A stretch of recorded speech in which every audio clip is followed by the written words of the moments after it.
Iran ইস্যুতে অবশেষে মুখ খুলেছে উত্তর কোরিয়া।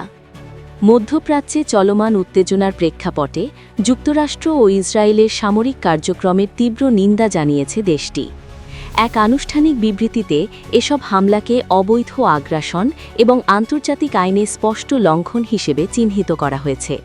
রাষ্ট্রীয় বার্তা সংস্থা KCNA-এর বরাতে দ্য ডিপ্লোম্যাট জানিয়েছে, উত্তর কোরিয়ার পররাষ্ট্র মন্ত্রণালয়ের এক মুখপাত্র গভীর রাতে প্রকাশিত বিবৃতিতে যুক্তরাষ্ট্র ও ইসরায়েলের এই পদক্ষেপকে সরাসরি আগ্রাসী যুদ্ধ বলে অভিহিত করেছেন।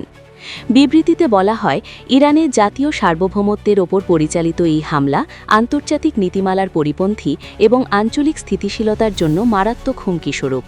বিবৃতিতে যুক্তরাষ্ট্রকে আধিপত্যবাদী ও গ্যাংস্টার প্রকৃতির রাষ্ট্র হিসেবে তুলে ধরে বলা হয়েছে, ইরানের বিরুদ্ধে এই সামরিক অভিযান অনেক আগে থেকেই পরিকল্পিত ছিল।